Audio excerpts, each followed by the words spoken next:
Audio synced, baby. We live? Yeah, we're live. Oh my goodness. Yes. Hello. Hello. Welcome to the Best Frenemies podcast with me, Did you forget your name?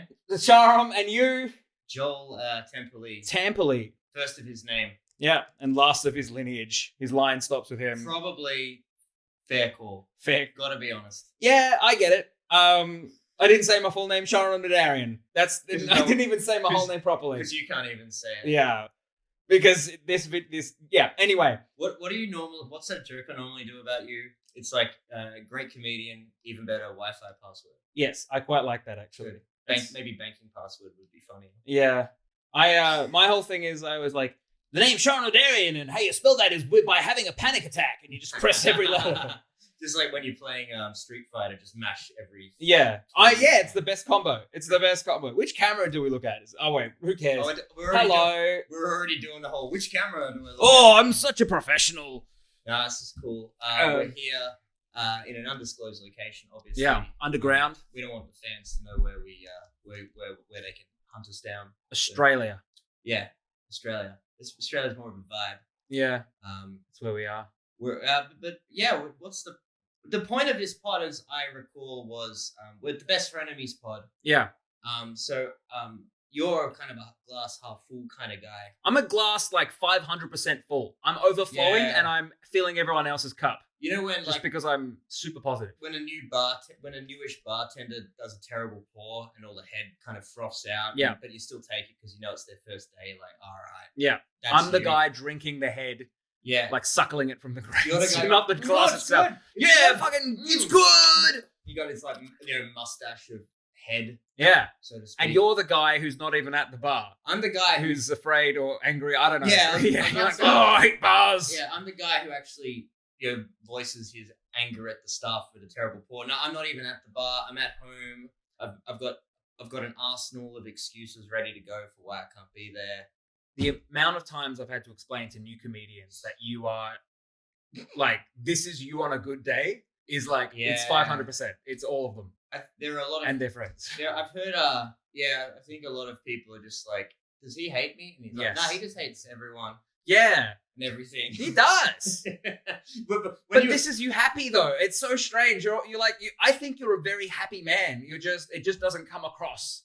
It's just that, I was about to say, when you buzzed me up to this place and this mythical, invisible place, which I don't even know where we are. It's good. Yeah, I blindfolded myself when I drove here. I drugged him before I drove. It's crazy. Yeah, I made sure I had a few shots of vodka before I got in the car. He's drunk. Yeah. I don't text and drive though, so that's okay because I make too many typos. But you texted me while driving. I assumed you were driving. Can they get me for that? Can the cops get me for that? No, it's post-mortem. All right. It's jokes. Everything you see here is jokes. I did not kill that man. Yeah. That's a joke. I did actually kill that man. Sharam, but he had it coming. He did. I read when you buzzed me up. There was definitely an exhale on your end. I buzzed the apartment and I heard. Oh, could you hear me talk? Nah. Yeah. Okay. Cool. Because the intercom's broken. That's probably why. I've actually hit upon a legit problem that they're facing in this building. Yeah, okay. Like the post people are coming through and they press the button and they're just like, the intercom doesn't work, fucking come down. I'm like, okay, fucking, I'm yelling at them through, but they can't hear me, and it's this one-sided relationship. I was just that just then maybe today I was like, oh yeah, I've got the pod with Sharam. I'm not. How do you pronounce my name? Sharam. Joel Tampersnatch. Sharam. That's going to be my greatest. I have to be more successful than my name is hard to pronounce and spell. That's just been the goal. Sharam, Sharam Namdarian. It sounds like when I was a kid, I'd get those like Star Wars books about the expanded universe, and it sounds you're the emperor before Palpatine. Or something. Or it's like the one of the ships. It's the Sharam Namdarian fighter ship, and you're like, that's a ship I'll never remember. Yeah, they just invent a planet that like some side character was from, and you were like the mayor of the city. Yeah, like Wedge Antilles. Yeah, you know Wedge Antilles. No, I'm a nerd, but I'm not that. He's the one nerdy. He's the one who like when they were attacking the Death Star in the quote unquote first Star Wars, he's like, look at the size of that thing. Oh, just that specific person. Cut the chat, and they say, cut the chatter, Red 2. And you're like, I know him by name. Yeah, well, yeah. Because you read the book. Oh yeah, I read the book before the movie came out. You're like, this is. You like the movies? Star Wars. You like the films? I read the book. They novelize all those. Yeah, I read one of them when I was a kid, and I was like, why am I fucking reading this? Yeah, I started reading the Phantom Menace novelization, and I was like, this is weird. Someone made this. They watched the movie and was like, I am going to now translate this. It was the second one where Anakin and Padme are like having their romance, and I'm reading this. I'm like, this is the sand thing. Yeah, and I'm like, why am I doing this? I'm just reading to prove to myself that I can read at this point. Don't like this. That might have been one of my early, because when you're a kid and you sort of just absorb all the media, no matter, you watch some trash films and read some trash stuff, and it's only later that you go, I watched Austin Powers, The Spy Who Shagged Me like 20 times. That was my childhood. Yeah. Like I was raised on those movies. I watched that Liquid Hot Magma. I watched that. Now that might be a bad example. It's like, that was an alright. I love gold. My Winky is gold. Oh, that's gold, man. Yeah, gold. It's all Austin Powers. I get it. No, that's a different. I'm not specifically referring to that Austin Powers. Spy Who Shagged Me was my example of like, that's a film I watched 20, 30 times. Yeah, okay. That just because that's what you did as a kid. Yeah. You just went to. My thing was, I went to my uncle and auntie's house and with my cousins, and we just watched the same shit. And it was those movies, all three of them, not just specifically one of them. Yeah, but with the Phantom Menace novelization, it might have been an early example of me like reading a book and going, just closing the book, looking at the front, and sort of looking at it like this, going, and track this. No, I'm old enough to decide this is trash. I don't just have to absorb everything that's put in front of me. Yeah, like my first critical moment in the arts. What I do now is I read the wikis. Oh yeah, like I'm watching Rings of Power, and I'm like, who are the Valinor? So you're the one. What, reading the wikis? Keeping wikis alive? Who watched Rings of Power? Yeah, I'm the one who watched Rings of Power. I kept that alive. You don't like it? You don't like Rings of... What's your beef with Rings of Power? This is a setup for you to do punchlines. I just never really... Don't put pressure on me. Put the pressure on the Joel. Take the pressure down. Yeah. No, I just never... I'm not really a big Lord of the Rings guy. Yeah, fair enough. I watched the films. I read The Hobbit. I had a bit that it never worked, but it was this whole thing from Rings of Power where it was like, it's all about like, oh, there's the humans and they live in Middle Earth and there's like a town and it's been watched over by this elf, and the elf has a romance with one of the humans, and he's later on, he's like, I have been watching over this town for 72 years, and like the human, like the girl he has a romance with is like 35, which means he watched her grow up. He saw her parents grow up and then was like, I haven't been able to figure that joke out. Unfinished premises are fantastic. Interesting. But it's like, it's very much like, this is weird. Why is he into this person? You know what I mean? It's tough doing jokes about like fiction, the stuff that's fictional. Like our friend Anthony who? Anthony Negro. That's his legal name. So he loves bringing that up. Every time UMC just mention that his last name sounds like the N-word. He loves that. He loves it. He loves spending 5 minutes unpacking the fact that that's his last. I did that to him once. And then digging him off. I apologized to him after. I'm like, the minute I did that, I'm so sorry. Well, that was like you being like, for the love of God, don't mention I'm grumpy. I can't handle it. Well, because I'm not. I'll shank you, man. We want to fight? You say I'm grumpy again, I'll stab you. You want to start a podcast where I'm the grumpy one and you're the... Yeah, that sounds like a fantastic idea. This is just... Setting up this podcast was just my way of being able to, clandestinely murder Sharam. Yeah. Live on camera. Live to the nation. Tune in for all 10,000 episodes and on the 10,001st. Yeah, this is the... He's going to kill me. We should call this is the Prometheus pod, where every episode I kill you. Yeah, oh my God, yeah. You like, I remember we weren't... Weren't expecting the guy in a V8 fleece in the bag of shit hair to be whipping out the Prometheus references. See, this seems improv, but what you don't know is we have notes, and he's written down in the notes, kill Sharam at the end. So that's insane. Yeah, actually, it's just, wow, really inappropriate search history there on your laptop. Oh, thanks, man. Don't worry. We actually wrote a life story episode. Porn. Power-themed porn. I was going to say, because it's very, it's interracial. There's dwarves, there's humans. They're all pretty white, though. Not in Rings of Power. Is that the way for, that's a kind of a clever way for, if you are a racist film or TV show maker to be like, no, they're all different races. Look at them. I got a black elf. I'm fine. Oh, no, I just meant, you could just cast white people, but that one's an elf, that one's a hobbit, that one's a man. What? Oh, you just what? Well, they're all the same. They're all skin colors the same. Like, yeah, in Lord of the Rings, they're all like super fair. Everyone is fair. Like, yeah, that's what I mean. Yeah. You can say, you could be like, oh, everyone's white. It's like, no. Oh, you're like, no. Excuse me. That white guy's a short white guy. Elf, that's a dwarf. That's a unicorn. That white guy lives forever. Yeah. He's a different white guy. So, easy. We're very, we're very inclusive here. There's no need for that. So I do have to say, like, just me and my girlfriend, we like binge watch all the Lord of the Rings recently. Some people have said Rings of Power feels like it's very forced diversity, like because in the books they're like all the elves are very fair, and then there's not necessarily very fair elf. But I can say when you go from watching that back to Lord of the Rings, my brain is like, why are they all white? Yeah, like it's crazy. You're like, it doesn't matter if it's forced, but when you go the other way, you're like, man, these guys had some problems. And it's interesting too because you think, well, because the common catch cry. So like, well, the reason it's that is because, like, they talk about James Bond. Why is James Bond a white dude? And it's like, well, that's because that's what Ian Fleming, the train driver, agrees with me. We just got a toot. Oh yeah, okay. Thanks, man. I don't know if they can hear the train. Joel's making a good. No, there's a train, and the driver just thought I made a good point because he went toot toot. But standing ovation from a train. He's saying, Joel, that's probably his warning. Joel, you're going into dangerous territory here. Toot back, man, toot back. No, more racism, Joel, more. But it's like more than usual. Observation on race is not racism. Well, it's like how Ian Fleming wrote James Bond, and James Bond is a white dude, so of course you got to cast a white dude. But I'm like, yeah, but he wrote that in the 50s when it was like, Ian Fleming was probably, pretty chill with just white people. Yeah, being ascendant. So I don't know. And it's also like what you're used to. Do you know what I mean? Like you're around. I don't know. Finish the thing. I'm like, you're Sharam Namdarian. I'm Joel Templey.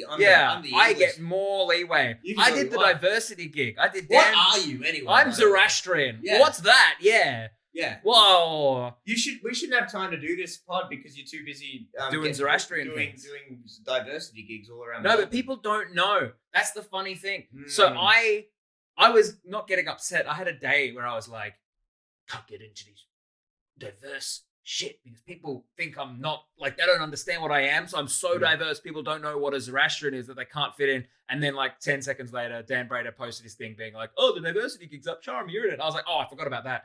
But when I went on the gig, the MC, not gonna say who it was like, oh, we got a diversity gig, which means we only got one bald white guy on the list. That bald white guy was me. So I repackaged it. And I'm like, bro, my name's Sharam Namdarian. Yeah. That's a brown name. That's how diverse I am. I was like, we've got 3 blind people on the list. One's Zoroastrian. Like, you don't look like what Sharam Namdarian should look like. What does a Sharam Namdarian look like? I'm picturing what does he look like? I'm picturing like a Pakistani fast bowler from the 90s. Okay, yeah, okay. Like Sharam Namdarian in from the members end. Oh, that's a bit. He's like a very lean man. Yeah. Like, I go onto ESPN cricket.com and find the stats for Sharam Namdarian and like, him at the 96 World Cup. Wow. Now I know that the people watching this are just going to be either people we know or like random people who've seen the cover, and I'll have our photos of us on the cover. Yeah. But I reckon you look like a human Oscar the Grouch.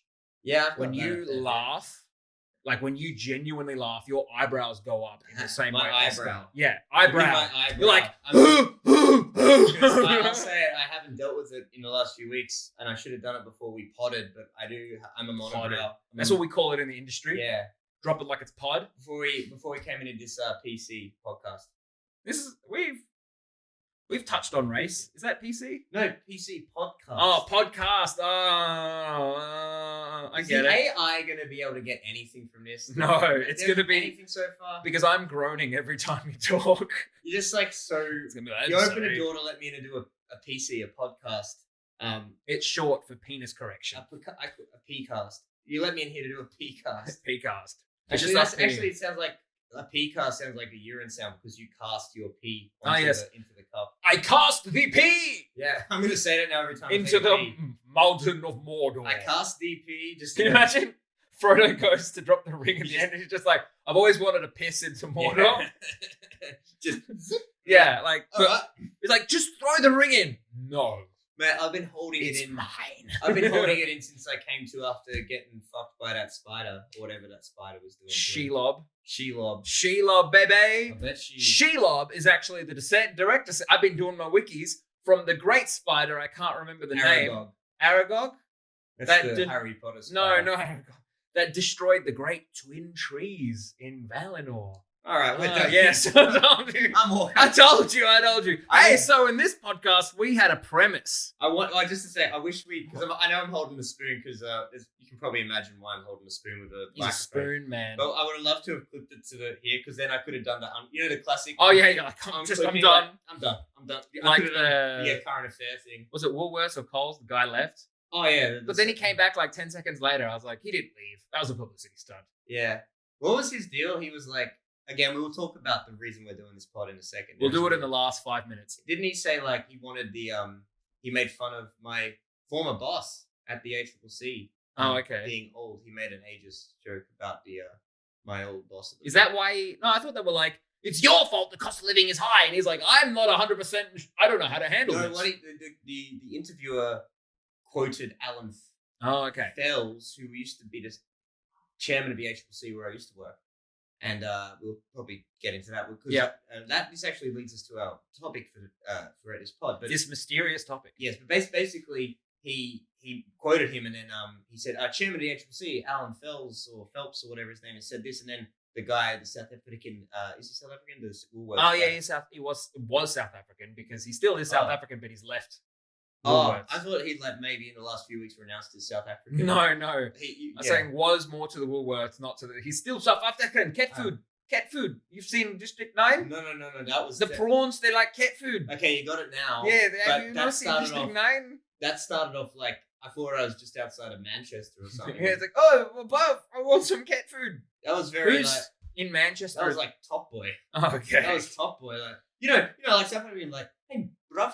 Well, actually, I just did South African by accident. But yeah, you actually did better than what I did. In trying to insult your non-South African accent, and I was trying to impersonate your poor South African accent, I ended up doing a very good South African. Yeah, but what you did was a good South African accent. What I did was a good impression of the cat food guy from District 9. I did a bad impression of it. Have you seen it? Prawns. He's got a weird name too. Yeah. Yes, he does. Sharad Copley or something. Okay, that's more nerdy than I am, and I've been extreme. Welcome to. Hey, whatever. We're all nerds in different ways. I just find Lord of the Rings nerdship a little bit extra nerdy than Star Wars nerdship. Yeah, maybe. I understand. There are like different degrees. Magic.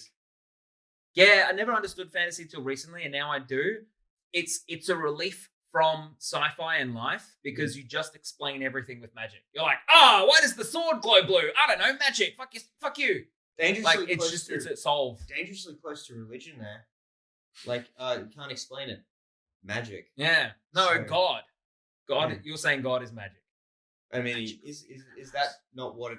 Isn't that why they ban the Harry Potter books? Because it's kind of, in some religious schools, they banned Harry Potter. Because it's kind of like, it's not because they said, because it's the devil and something, in Leviticus 17:49, they said, don't read books written by a Scottish woman. But I think it's because they're like, it's kind of, like, hey, it's a fantasy, it's wizards and stuff. What's the difference between that and our crosses and the power of Christ compels you? It's like, wow, so it's all fiction? No, it's not fiction. Our stuff's real. Harry Potter's not real, but it's basically the same. Wingardium Leviosa is the power of Christ compels you or something. It's not that, Yeah. I don't know. Yeah, I don't know. You don't have to agree with me. I don't know. I've got nothing on that. I'm like, they thought D&D was demonic too. Well, Dungeons and Dragons. But I think they're just saying it's demonic because it's easier, because the real reason they don't want kids to read Harry Potter at the religious schools is because they know that people go, this Harry Potter book's kind of similar to the Bible. Yeah, okay, you're saying it's too similar. Yeah, I mean, there's literally a Daniel Sloss joke where he quotes a passage from Harry Potter like it's the Bible. Oh. And he makes it sound like that's a good praise. Yeah, it's like a Dumbledore quote. Yeah. He's like, it's like the Bible quote. Oh no, wait, that was Dumbledore. And it's like, and I think that's similar. Sorry, I'm rambling. But, that's all right. Go for it. I was in Russia. Oh, Russia. Ooh.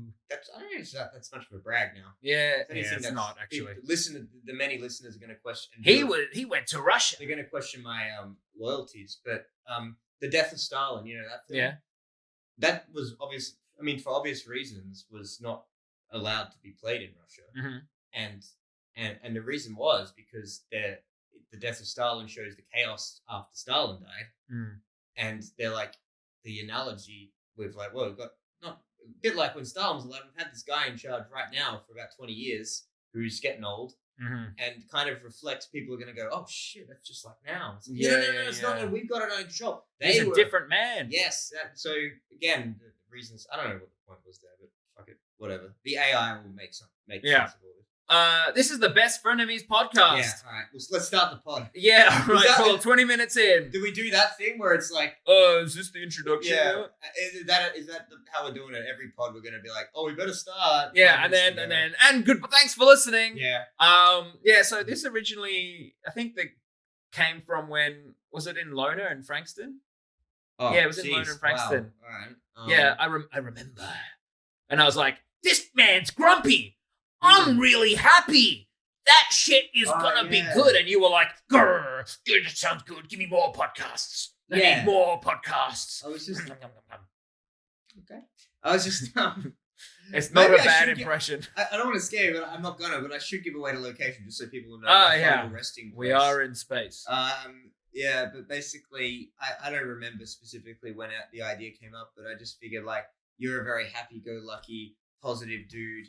You strike me as a guy who's read The Secret and, just like positive energy out, positive energy, negative energy out, positive energy in. And I'm very much like down at the Irish pub going like, when's the footy start? So I feel like that kind of contrast would be. So when does the footy start? You do have a footballer's physique. Game? Like you play football like all the time. A former footballer's physique, maybe. Either way, like, I've seen you. I've only played soccer with you once. You play soccer every how many times a week? Well, one of us 20? One of us was playing. I don't know what you were doing. You were wandering the pitch like I was reconnecting with my legs. You were watching The Ring of Power on your phone as they're like, these elves are multicolored. Like, did you see the way Jill scored that goal? That's just like when Gandalf hit the orc with a potion. I was my loins were inflamed because I don't have the muscles for this, like for soccer. But like you do. But like keep talking about my physique because no one often compliments my looks, so that's kind of nice. Oh, okay. Most people think I'm a bag of shit. No, I think there's like I didn't realize until I played soccer that there was a physique, very lean, but still strong and can be fast. And there's certain, I don't know, just way you've been built. Like I do a lot of like weightlifting stuff. I'm built differently to you. I'm literally built differently. You're cut from a different cloth. Yeah. Less hair on my head cloth. You wish you had a cloth. So we wrote in this life story episode. We were going to tell our life stories, but we're 23 minutes in. That's good. Where were you when you were birthed from your goblin egg sac?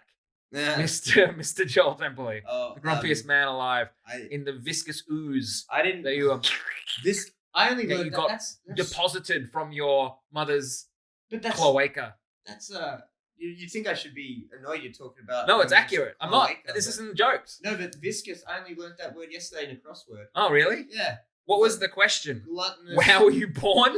Yeah. Viscously. It was. I just appeared one day. Yeah. And I came out, my eyes open, and there were like 6 Catholic priests like speaking in tongues. Yeah, they were like, devil, go back. And they went, oh, and they all burst into flames. It was crazy. They all started throwing water at me, and that was kind of nice because it kind of cooled me off. And then they kept screaming like, the holy water doesn't work. That's exactly what I was going to say. Why doesn't the holy water work? Yeah. Like they prophesied and they all ran out of the room and then... Yeah. Yeah, but then the flames eventually stopped. Yeah, and the scales fell off eventually. Yeah. And you were born a full-grown man. It was real weird. Yeah, I have to hide this is why my hair's so fucked, because I have to hide the horns. Oh, yeah? Yeah, anyway. Have to hide them horns. That's yeah. That's good work, everybody. The devil. Yeah. Make sure to subscribe for more fun riffs like that. Featuring Joel. Do you have to press record on that camera again? I think so. All right. Shall I do it? Just quickly.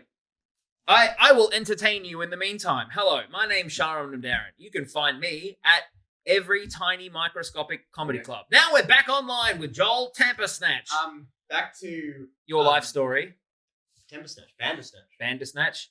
I didn't read that one. Toll Gemply.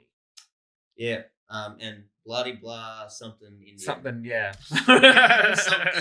something. Who cares? Shawabakta. Whatever. Yeah. Arjuna Rangatunga. Do you know who that You is? won't know. That's the Sri Lankan 1996 World Cup winning captain. That's your nerd. Sports nerds are still nerds. Yeah, I mean it's very interesting how nerddom has sort of, it used to be sports nerddom. It's very weird, isn't it? Because you get dudes. Yeah. Who are like, and they're like, his kick is a 4-to-1 ratio and a something, and he's better in the wet, but not too wet. Because I don't know enough sports to make a observation. Sorry, Yeah. No, that's right. We're cross talking a lot. We've got to cut that out. Okay. Hello. Hello. I'm doing me. Okay, you talk. Okay. And then we'll take turns. No, I wasn't trying to shut you up. I was just like... You can't shut me up. That's the problem. Go. No, it's just how... Soccer nerds. It was sports nerds. Probably just saying the same point I'd already made 5 seconds ago, that being a nerd, what does that mean now? Like, is it Lord of the Rings, Star Wars, or is it that you know the entire starting 18 for the Carlton Premiership team in 1995? It's what is nerd? Yeah, my nerddom is actually I paint and probably going to play more now. Warhammer. I was going to show you when you came in. I've seen the stories. Yeah, wait till you see him in real life. Does that sound funny saying? Ovaries will dry up, baby. Yeah, my ovaries. Yeah. Thank God. Your goblin ovaries. Been meaning to get rid of those. So something can dry them up. It's got, Do ovaries... Oh, do you mean dry up in the sense like they're not... I thought, man, that's not really the part of the lady that gets dry, Yeah, I meant more like they're going to die. Yeah, barren. Barren. Okay. I'm going to barrenize you. Yeah, I just, I haven't been... Your virility will die. Whenever I'm with a lady, she's not like, oh my God, my ovaries are so wet. Yeah, like, oh, I'm depositing more eggs. Yeah, that would really, I'd be like, that's weird. What? Yeah. What'd you say, Sharam's mom? Hey. Bye! See, we're cross-talking, but in a good way. Yeah, but no, I've seen you, I was about to say, because I said, I've seen your stories, like on Instagram about your Warhammer. And I'm like, but isn't it funny? I've heard your stories. Yeah. Because that used to be, I've heard, in the days gone by, that used to be the tale, I've heard tell of you. But now it's like, I've seen your stories. Yeah. Which is a bit like comedy and social media has replaced like, oh, did you hear about this person? He's real good. It's like, and then you post a reel and it's like the worst reel, not you, but like I've posted some stinkers. I've posted some stinkers too. I think you gotta. Yeah, you have to. Get it out of your system. And also some people are just posting probably to show that they're like, to show a relative or something. Look at me doing comedy. Yeah. Whereas I'm like, my parents came to see me twice during a comedy festival. That was fun. And not just, it wasn't just them and only them. It was a fun. Was this your first hour solo? Yeah. First? Yeah, I think it was only about 50 minutes. Yeah. But it was good. It was nice just to get all the jokes out. Mm-hmm. Yeah. Good work. I like when comics say it was only 50 minutes. I feel like that's their way of being like, wasn't an hour. Didn't do an hour. Didn't do it. I just did 50 minutes. It's not really an hour. But you did. You did. Okay. I did an hour. How was that? It was good. I didn't come see you. Yeah. I didn't see you. Yours was too far. Mine was too far from you. It's fine. That was actually a real plus of doing it there because I'm like, oh yeah, Jill's out in the burbs. What? Why is that a plus? Because I could have the excuse of like I wasn't around. Oh, okay. Yeah, I'm not. I can't come to your show. What do you mean you're doing your show just around the corner from me? I wasn't. I was like in another postcode. I was really happy with my show to the point that I got a lot of really specific compliments from people. Like I've never had that before. They're like this bit or that bit or related to this bit. And it was like very passionate from people I knew, but also people I didn't know. And now I'm like getting my head around how do I tour with it? Like I literally have never thought about that. I've always been like, before I even wanted to do comedy, I was always like, I love the comedy festival. I want to do more shit with it. I just want to be around it. And then I started doing comedy. I'm like, I want to do the comedy festival. And then I did the comedy festival and I'm like rubbing my neurons together like they're two rocks just to try and like fucking spark a thing where I'm like, oh, there's Fringe. Oh, there's like I'm already thinking about Fringe. Yeah, like the applications are now apparently. Yeah, I still haven't done it because I'm like, I don't have the neurons. I'm trying to put them together. Yeah. Are you doing Blazer's one? Has he put out his? I've applied for it. No, he hasn't put it. Yeah, I did too. Yeah. Well, hopefully I'll get in. But yeah. That's I Geelong. Geelong. Now I got to press my camera. Oh crap. That's right. Keep talking. Yeah, Geelong Comedy Festival. I mean, if he doesn't want me, that's fine. But I don't know. That's fine. He has me down at his brewery gig on Fridays. Brewery. Yeah. Brewery. In Geelong? Brewery. And you're like, I guess I'll drive. Yeah. That's like a word that you can test if you're Australian or not. Like brewery.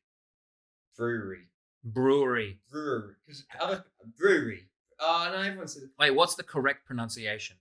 I think brewery. But brewery? Am I saying it the same? Am I brewery? Brewery. This is going to be a separate clip. You know the word that my girlfriend says, because she's not from around these parts. She's Russian. That might come into our life story thing before. Yeah. Later. I got before mixed up with later. I love that for What's you. going on? Brewery. But no, she's iron. We all say Iron. Iron. Forged in iron. Yeah, because everyone else is iron, but we say iron. How ironic. That's ironic. That's one of my favorite Simpsons jokes where Bart goes like, when Lisa gets detention and she's doing the chocolate thing, like Lisa Simpson detention. The ironing is delicious. Yeah, it's great. It's very He's so smart. The ironing is delicious. Perfect. Sometimes I'll say that when I mean irony, and I'll just see if someone picks up on it. Oh, really? The ironing. And they're like, They'll be what like, the fuck? yeah, just look at you. You don't understand. What are we talking about? Comedy. Well, comedy. Oh well, the comedy festival was a lot of fun, and I did it down in a bottle shop in St Kilda, which saved a lot of money. And did they just let you do it for free? Yeah. Did you run all their other stuff? Pretty much, and I didn't break anything, and that's why when the Friday night gig that I run, I'm saying this. Was that weird doing a solo show there? Because for people who don't know, it's a back of a bottle shop, which means people are constantly going in and out of it. It's a separate area, but it still is the back of a bottle shop. They're not really going in and out of that area. Yeah, no, but the bathroom is sort of there. Okay, but you're there on a Friday. We haven't been there in a while. No, I haven't. No.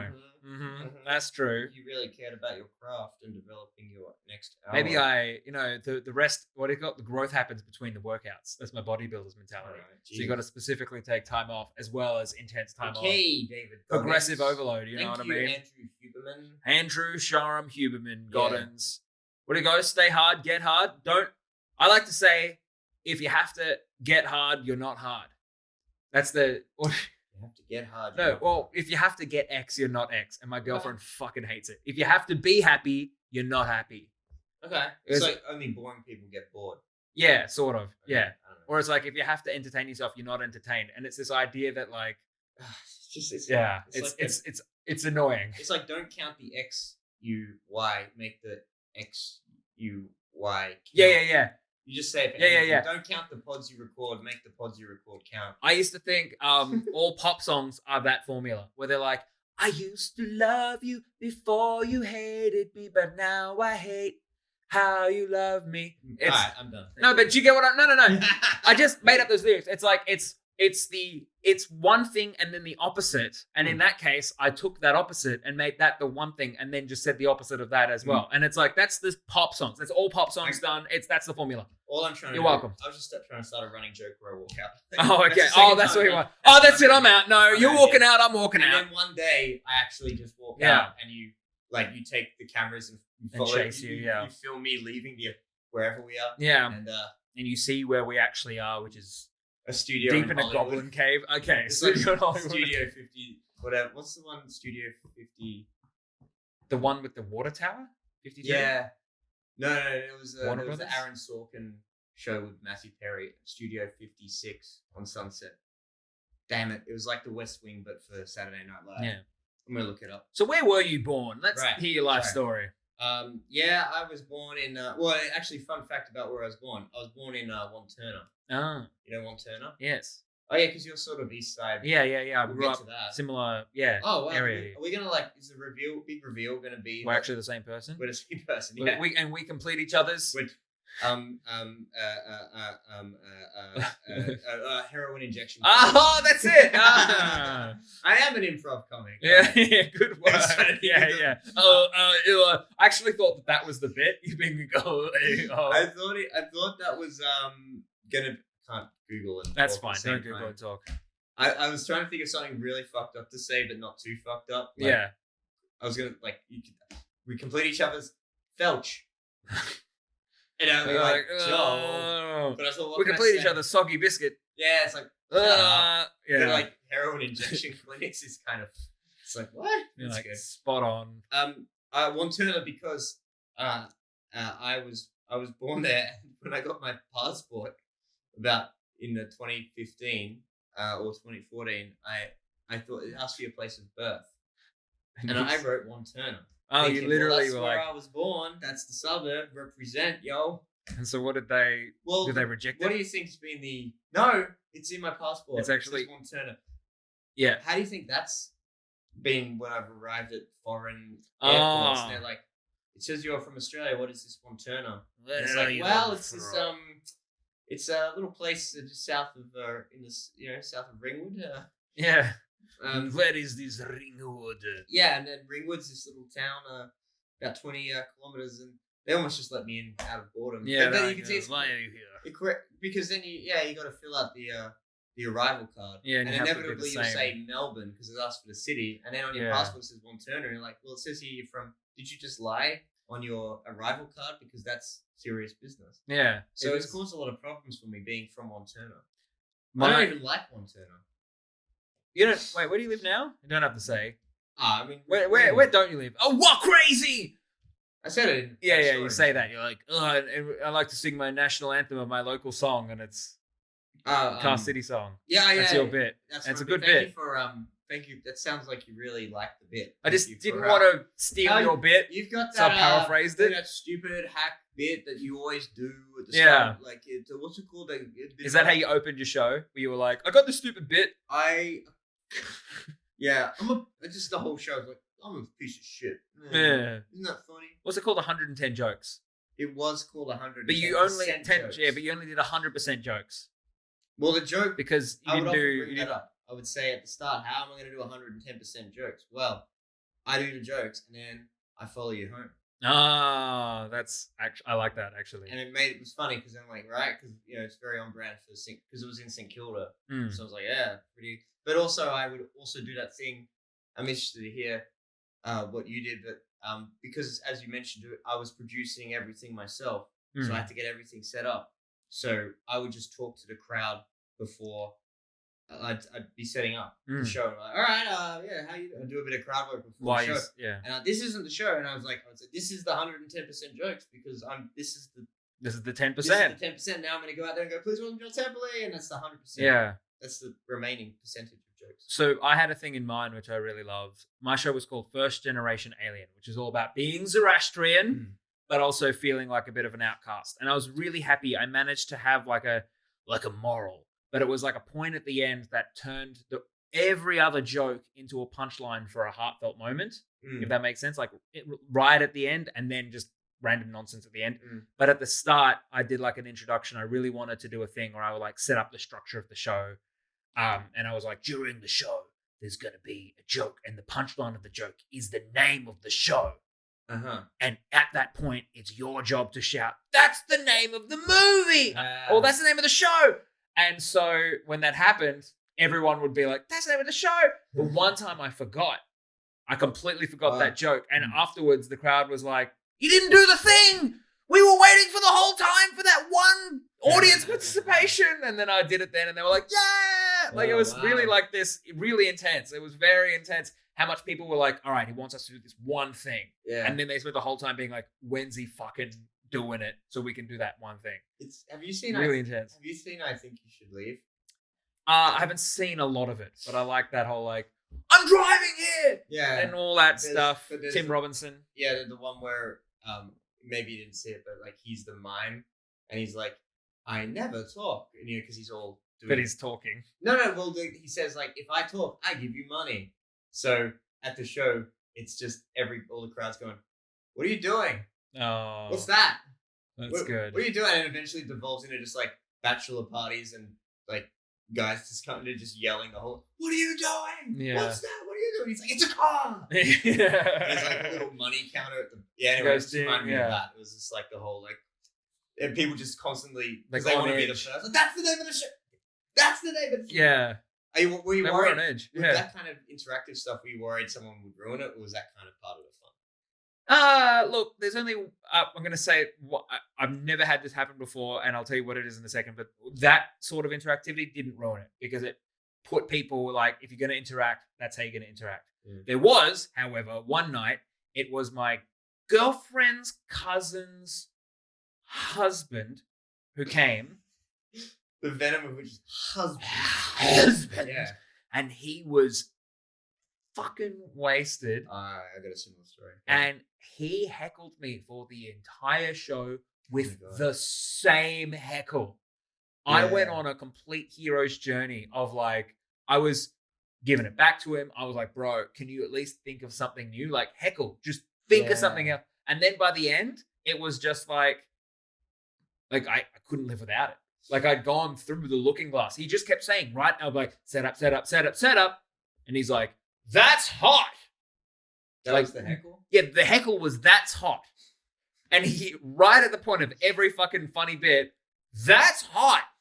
The whole show. How many other people were there? There was like maybe 10, 15 That's people, really 50 or so. annoying. Yeah, I know.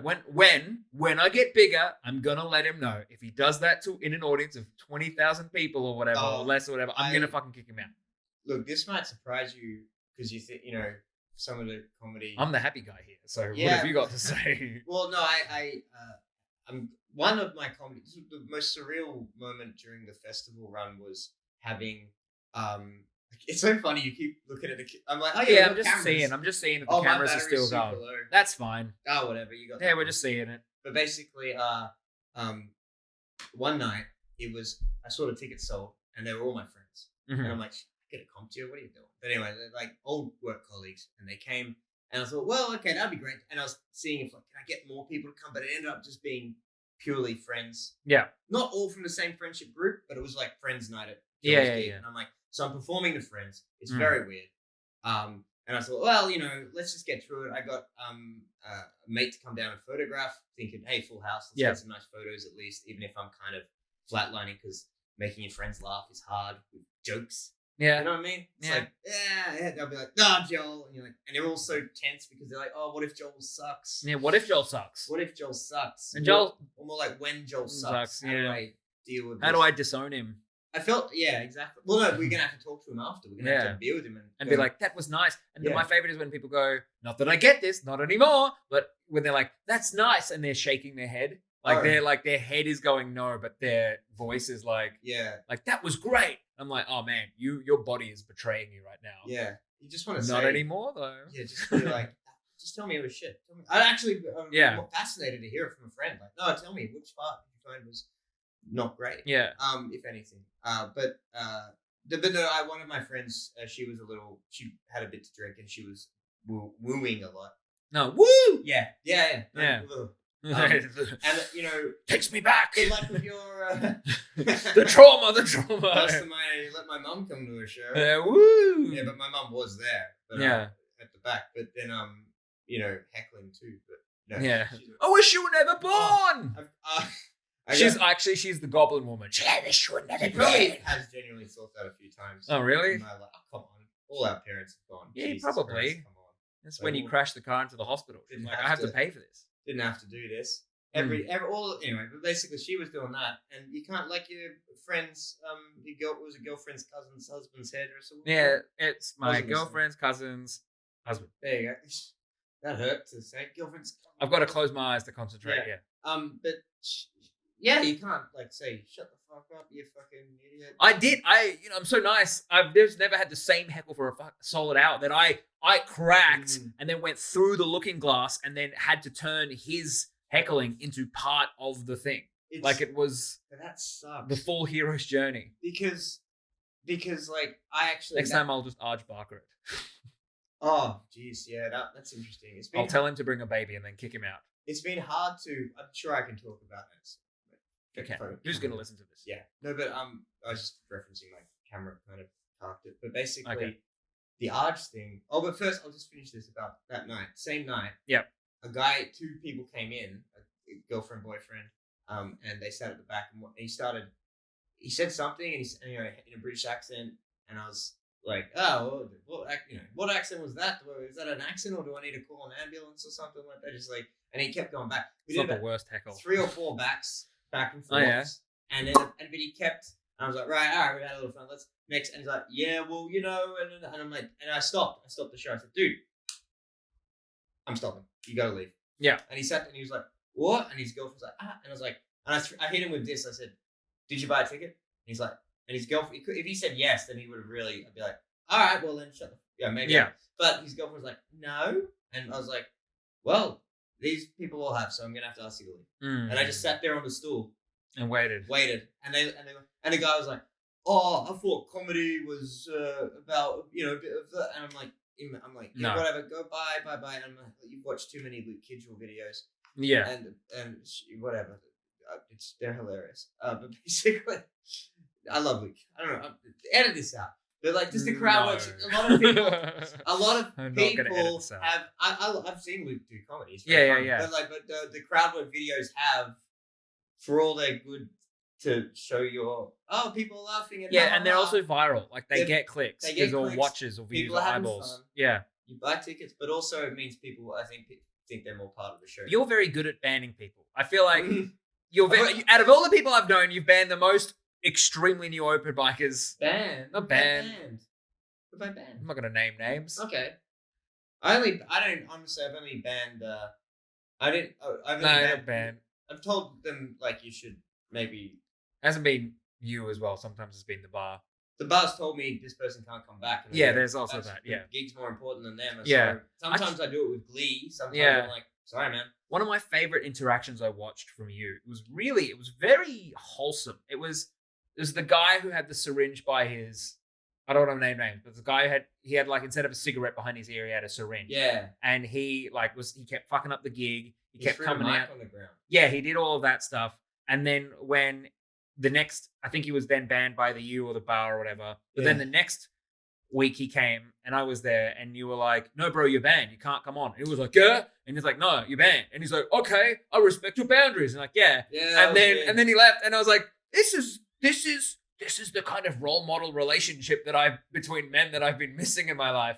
This is crazy. I mean, it was a little, I'm like, oh, this guy's just going to go off and get a machete and wait for me around the corner as I leave too. I'm like, Jesus Christ, like that was way too chill. Yeah, it was. Yeah, he's like, all right, okay, I'm banned. I'll respect your boundaries. Kabam! That was like De Niro in Goodfellas telling Lorraine Bracco to just walk down to the corner where she's going to get shot. Mm-hmm. It was very, it's like everything's fine moment. Was that a movie? Oh, is that what you were thinking? That movie reference? No, it went over my head. But I'm sure to the seven people listening, it's so bloody smooth. Oh, I didn't shave this morning, so it's a bit Velcro. I shaved my ass the other day, and my underwear was Velcro to my ass because it was like a very fine material underwear. It was insane. I had to change my underwear. I have to. I'm a hairy man. You know those jokes I do about being hairy? I don't know if you've heard them. Nah. They're all true.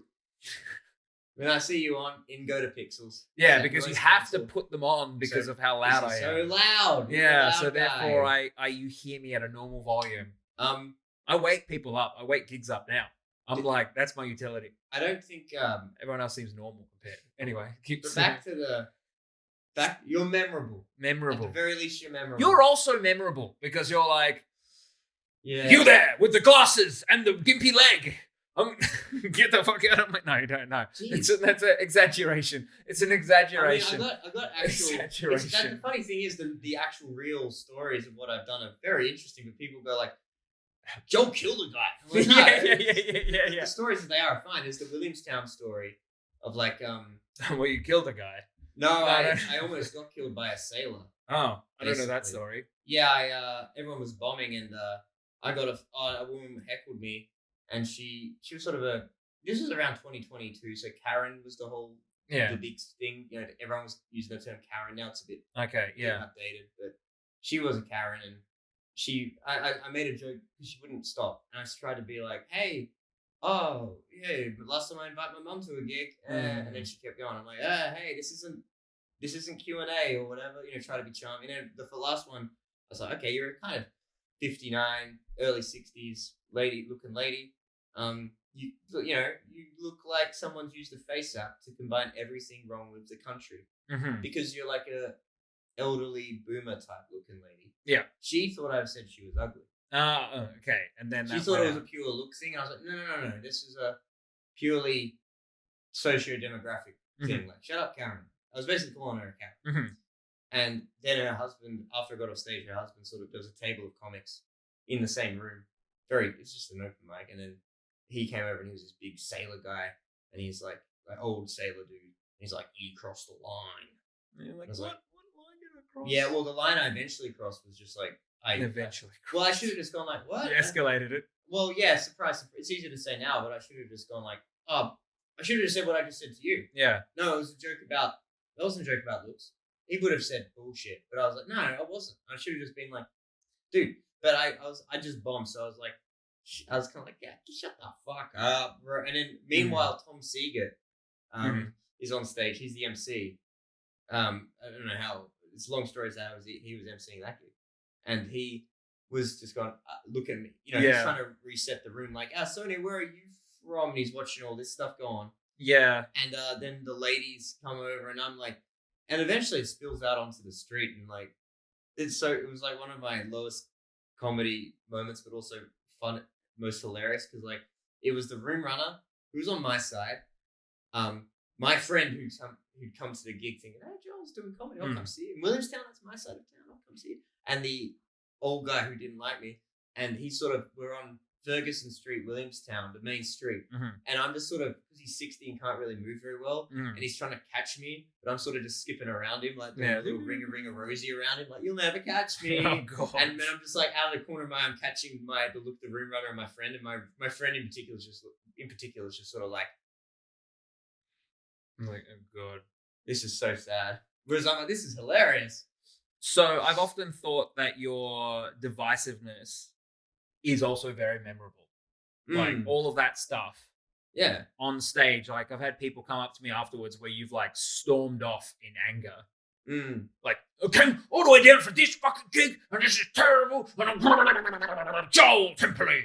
And you leave, and then someone's like, is he okay? Like, that was really good. And like, like, yeah, I think it's more of a defeated, it's not so much kind of like, I don't think it's so much, it's more like, fuck you then. I'm going to fuck off now. It's like when you really lifted some heavy comedy weights and you're exhausted. That's your response. I mean, that's what happened with, my dad just messaged me about getting the car serviced. Great. Okay. Man-child. Basically, that's right. Every time I talk to my dad, he's like, "Are you getting the car service? Come to Lilydale and we will service the car." And I'm like, "I'm not fucking driving to Lilydale just to service the car." He's like, "I will get you $20 off." Like the rough equivalent. He's like, "How much are you paying over there?" And it's like, it's the same. My dad's a sort of Australian dad, so he's like, "Hey Joel, reckon you could maybe, the car needs a service. You reckon you could maybe do that?" And then as a result, you never develop that muscle because now you're used to having someone else. Yeah, like when you're doing it to be serviced. Yeah, like I thought that was just a plot device in soap operas. Yeah, just to get people to hook up. Yeah, that's a weird soap opera. I don't know. It's called Cars and. So where were you? Where were you yesterday? I was getting my car serviced. By who? Yeah, I thought it was Alejandro. But anyway. But back to the sorry about that Williamstown story was very boring. I'm sorry. No, that's all right. But it's a good example of like divisiveness and all that sort of stuff. It's nice that you said that I was memorable. I like that too. Well, I mean, let's not. We both bomb, but we bomb memorably. No, when you bomb, you get mad. You get angry. And that's what I've said to you before. It's like, oh, no, actually, no. I think when you're tired, you get angry. Yeah, I've actually bailed on a gig or two lately because I knew I'd have to rush there and I'd be like, and then I knew I'd be like, in my head, I'd be like, I came all this way to just get nothing. Yeah. I was supposed to do Near and Far a few weeks ago, and I was like, oh, can I make it after this trivia night? I'm out with a friend. And I'm like, why? So you can drive there and I'm sure there'll be a good crowd, 15, 20 people, but I'm sure they'll be tired by then, and I'll come in going like, yeah. And they'll be like, huh? And I'll be like, what? And I'll be like, fuck you. So Yeah. a bit of that. But actually, yesterday I went to Dirty Secrets because on Friday night at Sellers, at Sellers, I was just like, I told a guy in the front who was sort of just arms crossed like that the whole time. I was like, what's your problem? Because I was making two people laugh, and this guy and his girlfriend were just like that, and I'm like, what's your problem? They're laughing. Why are you so grumpy? Like, and I was like, it just made no sense. I shouldn't have yelled, but I shouldn't have yelled at them. But basically, then I thought I want to go to Dirty Secrets, even though there weren't that many people because it was the open mic. And I thought, but I need a gig where I can just be like, I'll probably get very little laughter. And I just need to be able to sort of know that I can just get through a gig like that. That's fair. That's fair. I can just be like, oh, anyway, I have that muscle in me to just be like, well, anyway, you have a good day, folks. I'll see you later. Because, Yeah. What gets me through those, I've learned this a lot recently, is I've worked on learning to hear the laughter, if that makes sense. Because it's like often when you're tired or you're fatigued, it's like it's hard to hear it. It's hard to hear and to perceive that you're doing a good job. And that fucks up the feedback loop. So my whole thing is like, I'm just going to get better at it. And so I've now become like very aware, like, oh, maybe the whole crowd isn't laughing, but there's one fucking person who's going crazy, and I focus on that person rather than focusing on the people that aren't laughing, and then eventually I get the whole crowd back because it's a feedback loop. There's nothing wrong with also focusing on the people that aren't, because I've done that too before. Like, I want to fucking get this person. Come on, I want to get this person.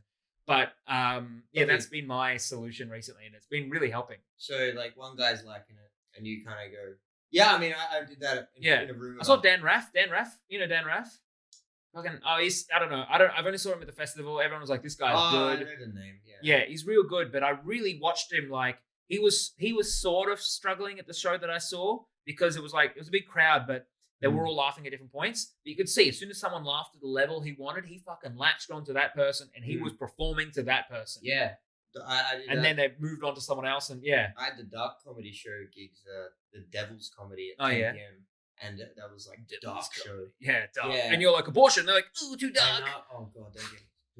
Yeah, you're like, oh, Palestine is... Yeah. And they're like, oh, don't touch that. Yeah. Like, just... People want perceived dark. They don't want actual dark. It's all well and good for a normal crowd to be like, oh, my God. And you got to work with that. Yeah. But for a show where I'm like, all right, this is all bets are off. Like, we're not going to just say awful stuff for the hell of it. Yeah. But you do a joke. The joke I did was like, you make the problem is when you talk about a Devil's Comedy show and the crowd not reacting the way you want, you sort of then go, all I did was a little joke about Israel versus Palestine. Yeah. And you're like, well, of course I did. But I'm like, yeah, but it was just like, I think I did like the Quran Karen reference that I've been doing. Okay, yeah. And then don't worry, I'm not talking about the Middle East. I can talk about the Middle East. I have a Jewish grandmother locked in my basement. Yeah. And then like 80 years ago, you'd be cheering me. For people listening, it's a dark comedy night he's talking about. And see, that clarification. You've got to clarify it, but you get a lady yelling out, that's disgusting. And you're like, why are you here? Yeah, and you don't want to keep tapping the sign saying dark comedy, but you end up doing that because you're just like, what? Okay, I'll just talk about airplane food being small. And and how tiny windows. Have you ever been? My Uber driver took too long to pick me up. What's that about? Or every Indian guy being like, everyone thinks I'm there. No, but every Indian guy, let's be honest, is saying they think I'm their Uber driver. I haven't made that joke before, but I actually have been mistaken as someone's Uber driver. People have gotten in my car before. I was an Uber driver at the time. I just wasn't. But your name's it's like, I'm not your Uber driver, but your name's Sharam. I was like, how did you know that? I follow you on TikTok. Yeah, oh God. Yeah. It doesn't make sense, that story. That plot has a lot of holes in it. Yeah. But the Devil's Comedy, the dark show, I don't know if I'll do a show build as a dark show. That's another lesson for the kids out there. A show build as a dark show is a poison chalice. Because chalice? No, it's chalice. Chalice. Yeah. Namdarian. Is it chalice? Yeah, that is my cousin. Basically, that actually is. That's a weird part. That's the...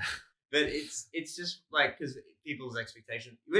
That's probably just circling back to that. Yeah. The whole introducing me as grumpy. Yeah. And you're not the only one who's done it. Some people do it too. And I'm like, but isn't the whole, I'm grumpy, whatever. But isn't the whole thing surprise? Oh, like comedy is Comedy surprise. is based. Yeah, but the 90% grumpy is surprise. the package. I know. The surprise is the product. I'd rather like let them find out I'm grumpy than have someone go, "This guy's grumpy." Yeah, I get it. Everyone always introduces me. They're like, "This guy's got the highest energy. You get ready for it. You get ready. This call gonna be crazy." And I always go like, "Hello." Like, it's like, what am I gonna like? You turn that into a joke. I like, guess that's okay if you go like half an hour set because you can sort of you can spend 1:15 for like 2 minutes of your set doing that, and then okay, now I'm gonna go into my material. When you've got like 6-minute sets, you're like, but like your whole thing isn't that you're grumpy. Like you do jokes about, oh, my Russian girlfriend, Russian. Yeah, And I guess it doesn't matter. do you know what I mean? Like it's just it's just sort of whenever you just. That's why I bring it up because of the like dark don't comedy mention thing. it. Yeah, it's yeah, like yeah. dark comedy. And people either are think they know it. Well, the big problem is people think they know what dark is. Yeah. Like, yeah, you're gonna joke about Aldo. You're gonna oh, can't wait to hear those Peter Dutton jokes. I love the 7:30 Project. I love dark comedy, and then I get up there and I'm like, hey, how about Israel Palestine? And they're like, what the can't hell? talk about that. Yeah. Like, okay, sorry. Guess I'll.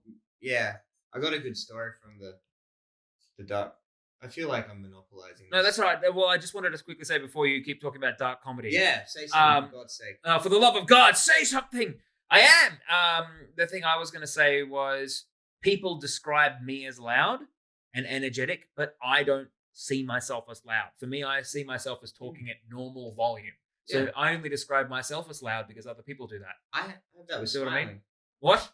Yeah. As in, I think I smile. I mean, I know I'm not smiling right I now. was going to say, you smiling right now? Yeah. Please, it's a weird beak.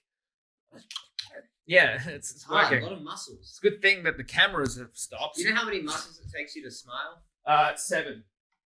Probably. I was going to say like 46 because that sounds accurate. Okay. But a lot. We'll wrap this up soon. Oh, we should, yes. Yeah, but finish. We'll get to your life story later. What's the time now? It's Time to get a watch, baby. I'm wearing a watch, motherfucker. 7:20. We've been going for an hour. Oh, we've had a great time. Yeah. But Please subscribe. Yeah. This is like when we're up to episode 500 and we finish your life story and we're doing a live. I don't think we even established we figured out where you were born. We haven't even gotten but I don't. The premise of this podcast was supposed to be we both tell our life stories. Well, just this particular episode. Was this just for this episode? Just for this episode. I'm sorry. I thought it was going to be like, then we could like riff on it. Like you tell me your thing. Yeah, we have. Perfect. Okay. But I love how much we did to the point that we didn't even get past where you were born. I don't think we even established, because there was always going to be a joke that there was a premise. Yeah. Of like, Joel's going to explain his life story. Yeah. I don't think we even got that across. I literally thought that was just going to be this episode. And like, but no, that's great. Yeah, great. Well, because the premise of the show is best frenemies. You're not negative. You're grumpy and I'm positive. Yeah. And that was it. See, again, I feel like I've been pretty positive. Yeah, you have been. But I don't know that. A bit like and I've actually been a little bit. No, I haven't actually been that. I don't. That's what I worried about coming here. About coming here. Yeah, coming here. Just mysterious. Well, I was worried about coming here because I was like, I don't think I mentioned this earlier, but I'm like, I've got Sharam's pod tonight. That'll be fun. And then I saw on Facebook you put a status going like, Gandalf was high the whole time. Yeah. Prove me wrong. Yeah. That's what I'm walking into. Yeah. Some 2010 era Facebook status update. Yeah. Bullshit. Guess where I was? I just started doing it. Guess where I was instead of at Dirty on Sunday? What? I was actually. Can you give me some multiple? No, I was actually watching Lord of the Rings with my mate. I hadn't seen him in a long time. He was like, "I've got this Blu-ray, whatever. Let's do it." And I was like, "Look," and we just talked over the movie the whole time. Oh, that's cool. It was fun. It was a lot of fun. That's probably why I'm bringing it up a lot because it's really on my brain. We'll wrap it up in a sec. But like that. Speaking of Facebook, speaking of movies, that's what's Facebook's getting me back. Yeah. Every time I open up Facebook, it's like some movie nostalgia page. Like talking about like this one about how it's like Robert Shaw, the captain of the ship in Jaws, didn't want to do it because he thought, who's this Steven Spielberg guy? And what the hell's Jaws? That's a dumb name. And it's like that kind of shit behind the scenes stuff. Okay. That just like, I love that. That's getting me back to Facebook a little bit. Oh, that worked. And that and my Gandalf was high, prove me wrong Facebook posts. Yeah, I just saw that and thought that's the kind of shit that I'd write in 2011. Yeah, well, that's, you pick up where you last. I don't post to Facebook often. I like to think when you start doing something, you pick up where you last left off. That's probably when I stopped doing it. Oh, you mean that was Like, no, that's a recent post, but I mean, psychologically, because I've come from a life coaching background, when people like block themselves off from something, when they finally start welcoming it back into their life, they often psychologically, literally pick it up emotionally where they stopped the blockage. So like I'm posting as if I'm in like 2011. That's probably when I stopped posting because I was like, oh, everyone else is getting likes, mine aren't getting likes. What do I do? Everyone's using Instagram. Yeah, like shit like that. Yeah. Like I'll see people who are like, for example, with that example, like people will be like, oh, they've gone through breakups, so they've thrown off relationships, and then finally they get back into relationships, but they will literally start where they left off, like emotionally, physically, using the same methods, the same whatever. It's like they just started walking down the same road, but they just never went to completion. So they just picked up. Yeah, it's interesting. It happens with a lot of stuff. I've seen it with so many things. So it makes sense that you're like, this looks like it's from the past. I'm like, yeah, that makes so much sense. Wait a minute. Was this whole podcast a way just to trick me into being life coach? Yeah, you've been life coach, Joel. God damn it. Damn, that's the podcast. No, there was one last thing I wanted to say. There's a show that I have for work. It's called Yum or Dumb, where we eat yum and dumb things. It's for work. The boss wants more eyeballs, so we do a thing. So we this is actual plug. You're actually no. I'm bringing this up for a thing. This is not a plug. This is to bring it up that in that episode where we'll eat like, oh, the chef made like a pizza, but the base is made from ham, and then we put that pizza inside a roll with 2 beef ribs. Yeah. Like, the one complaint or the complaint that the other guys have when we're filming it is always like, Sharam, you're always too positive. Oh, okay. Yeah, because the other guy's like, yeah, it's dumb. And I'm like, yeah, you could see like maybe on a Wednesday, if you're really hungry, this could be good. Right. I get nervous around positive people because I worry I'm going to be the one who sort of like, your girlfriend will be like, oh, he was such a lovely... Ruth likes you. Just so you know. But like, when did we meet? Yeah, but like, she's like, he knows how to talk to non-comedians. Oh. She sometimes feels, I'm not going to speak on her behalf, but like, when sometimes you're in the flow, you're very nervous about your set. You're just thinking about what's coming on. You're capable of beyond that. And she noticed that and really liked that about you. When she takes out the noise cancelling, even if it's for like 2 minutes or whatever, she was like, "You stood out." I've got a long-term girlfriend too, who if I start talking too much comedy, ins and outs inside baseball, she'll just, I'm gonna leave you if you keep crapping on about like what? Well, if you talk about comedy. Oh, she's like, don't talk about it so much. Yeah, because I'll leave you. That's what she says. Yeah, she says it in a Russian way. Yeah. She implies it, but she just growls. Yeah, okay. And then she follows you to gigs. My girlfriend, what she'll do is the opposite. She just doesn't come to gigs because she says, I hear enough about it from you. Yeah. Problem solved. That's her solution. And not to drag you into it, but my girlfriend's just so sick and tired of other comedians. Oh, yeah, I can understand that. Not to drag me into it. Yes, I am other comedians. Yeah. She's just tired of hearing... Like, she goes to a gig, it'll be funny. Comedians have curious minds. You're Russian and you're living in Australia. They'll want to talk to you. And, like, she's like, no, they don't. They go, hey. So, anyway, have you messaged that guy yet about that? It's like the what? She liked They're on the job. It's like you come to someone's job. Yeah. It's like she's at a work Christmas party and knows no one there. Yeah. And maybe she'll get an occasional, like, oh, so, what's your deal? Great. And then be ignored. So, yeah, she's very... Yeah. Anyway. So that was the Best Frenemies podcast with me. I think the big twist at the end came that we both have girlfriends who kind of like us. But don't like comedy. Okay, whatever. No, they have a love-hate relationship. We're both going to quit comedy in like 6 months probably anyway. I'm trying not to. In 6 hours. Yeah. My name is Sharam and this is... Joel Temporally. And we are... Best Frenemies forever. And ever. We said the same sentence. That was awesome. At the same time. We always finish each other. No, there's sandwiches. That's not my joke. That's from something. That's from Arrested Development. Is it? Yeah. Oh, okay. I knew that was from something. What was mine earlier? Heroin injections. Yeah, we always finish each other's heroin injection facilities or whatever. Yeah. All right. It's so much better than sandwiches. Well, let's get out of here. All right, cool. Bye. Peace. Hey, that was fun. Okay, I'll turn it into some stuff.